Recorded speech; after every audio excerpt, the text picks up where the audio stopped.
What is happening between Israel and Palestine? This is what is happening between Israel and Palestine. On October 7th, Palestinian militant group Hamas launched an attack on Israel by land, by sea, and by air. It was the first time Hamas directly invaded Israel. It is described to be same as the September 11th moment in the US. It is the worst surprise attack carried out by Hamas in 50 years. They attacked homes, civilians, properties. Over 1,500 people died, thousands injured, and hundreds kidnapped. Was this war planned or abrupt? No one saw it coming, but at the same time, it was not a surprise. The last time serious violence broke out between Israel and Palestine was in 2021, but it was nothing like this. And therefore, Israel promised swift and furious retaliation, saying that they were to launch a complete siege on Gaza. Jesus is Lord. The bombings are going on and the ground offensive is to be launched soon. It is an urban warfare on one of the most densely populated areas on earth. But how was Israel formed? Israel is the only Jewish nation in the world, and it didn't officially exist till 1948. But Israel and Palestine have been having history of violent dispute over land, political control, and resources dating back to few thousand years.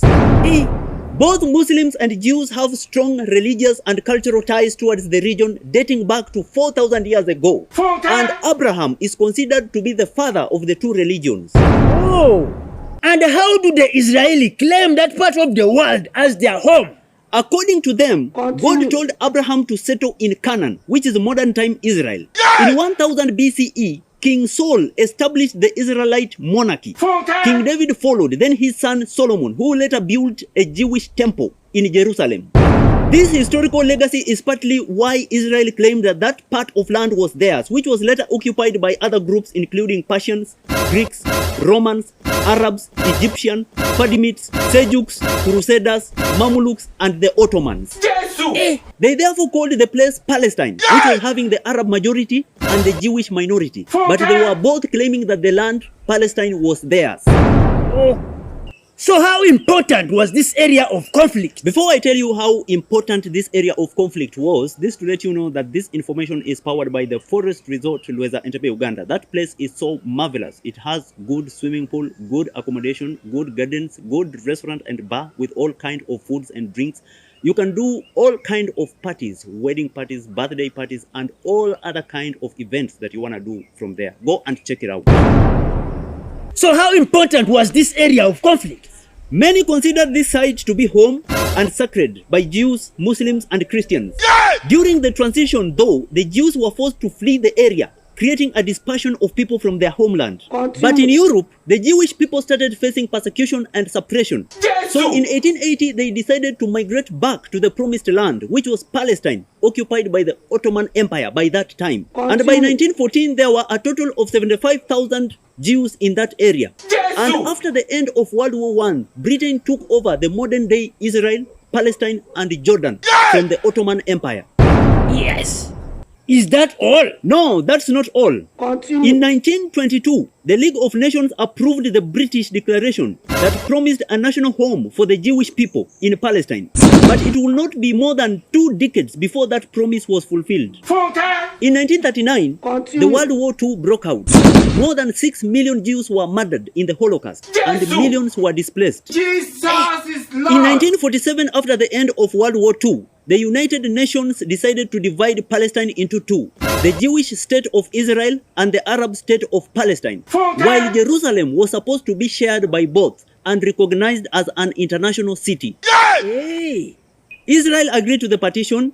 Borders were drawn between the two states, but the Arab residents, the Palestinians, were dissatisfied with the decision, saying that they were favoring the Jews. Violence broke out again. So what was the next development? On May 14, 1948, the State of Israel was formed and David Ben-Gurion became its prime minister. The Arab League countries rejected the partition and attacked. Israel fought back. The conflict took 9 months, and during that period, Israel had occupied much land which was designated to be for the Arab state of Palestine. Egypt, who were siding with the Palestine, took control of the Gaza Strip, while Jordan, who were siding with the Palestine, took control of the West Bank, while the Israeli forces took control of Jerusalem from the west, while Jordan forces took control of Jerusalem from the east. The original plan for the Palestinian state was scrapped. Over 720,000 Arabs fled, expelled from their homes, and they had to take refuge in the West Bank and the Gaza Strip. And according to the Hebrews, this was the war for independence. But according to the Arabs, this was the biggest catastrophe. The tension between Arabs, Jews, and Muslims continued for decades. For how long did this conflict continue?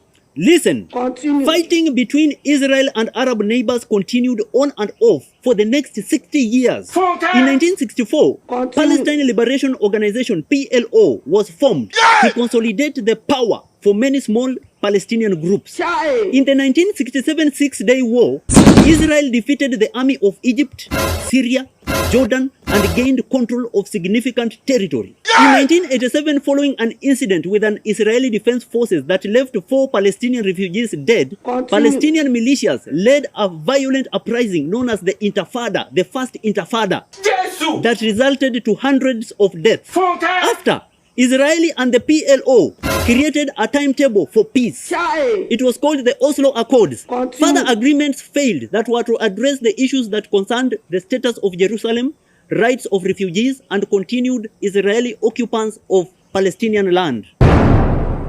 Later that year, Ariel Sharon, the Israeli Prime Minister, visited the Al-Aqsa Mosque, in which the Palestinians found it as offensive and disrespectful. They started violence and suicide bombings, and calling for the second Intifada violence, which lasted 5 years, which broke the Oslo Accord. The violence ended in 2005 when Israel finally withdrew from the Gaza Strip. You mean this conflict has been up to this recent? Yes, even in 2006, Hamas won a Palestine legislative elections, but many countries recognize Hamas as a terrorist group because of the kind of suicide bombings that they do.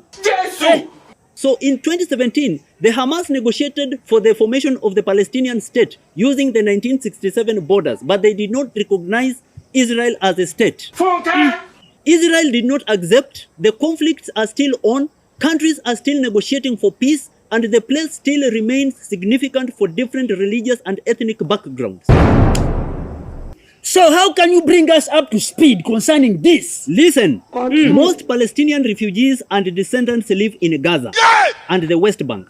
Israel won't allow them to go back to their homes.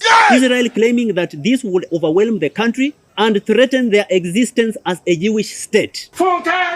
Jerusalem remains as the holiest place on earth for the Jews, Christians, and Muslims, while the Israelis claim that the whole of Jerusalem is the capital city of Israel, while the Palestinians claim that east of Jerusalem is the capital of their future state.